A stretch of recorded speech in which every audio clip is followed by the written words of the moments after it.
आइए जानते हैं कैसे करें मां नर्मदा की परिक्रमा वाहन से। मां नर्मदा के किसी भी तट से आप मां नर्मदा की परिक्रमा शुरू कर सकते हैं, लेकिन पूर्ण ओमकारेश्वर में ही होती है, इसलिए ज्यादातर लोग ओमकारेश्वर से ही शुरू करते हैं। सबसे पहले आपको जाना है ओमकारेश्वर में स्थित भक्ति आश्रम। वहां पहुंचकर आपको अपने वाहन के बारे में और अपनी जानकारी देनी है ताकि रास्ते में आपको दिक्कत ना हो। फिर ममलेश्वर और ओमकारेश्वर में दर्शन करके संकल्प लेना है। संकल्प की मैं नर्मदा परिक्रमा के लिए जा रहा हूँ और इसको अधूरा नहीं छोड़ूंगा, इसको पूरा करूंगा। दो तटों के बीच में मां नर्मदा बहती है, उत्तर तट ओमकारेश्वर, दक्षिण तट ममलेश्वर।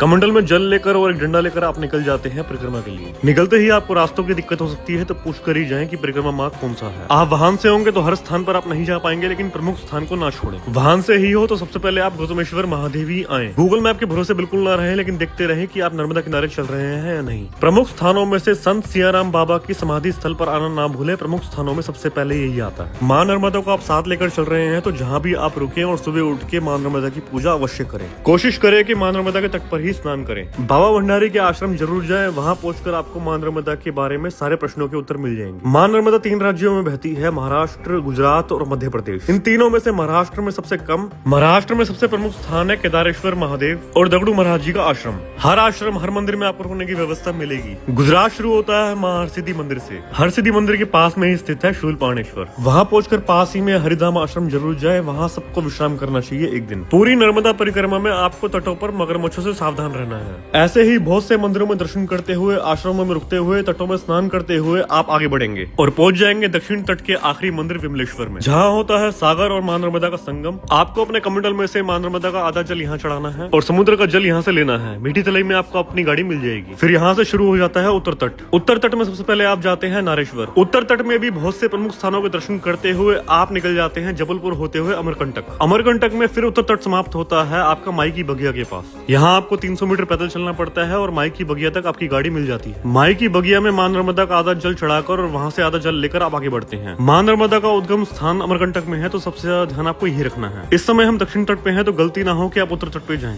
परिक्रमा वासियों के लिए प्रवेश और निकास द्वार बनाया हुआ है। मां नर्मदा के उद्गम दर्शन देखते हुए हम आगे बढ़ते हैं। फिर हम आश्रमों में रुकते हुए नर्मदापुरम होते हुए पहुंचते हैं ओमकारेश्वर। सबसे पहले आपको ममलेश्वर में जल चढ़ाना है, क्योंकि आप दक्षिण तट पे हैं। फिर गोमुख घाट के पास पुल से आपको जाना है और वहां मां नर्मदा को जल चढ़ाना है, और आखिर में उत्तर तट में स्थित ओमकारेश्वर ज्योतिर्लिंग पर। फिर कन्या पूजन करके आपकी यात्रा पूर्ण होती है। नर्मदे हर हर महादेव।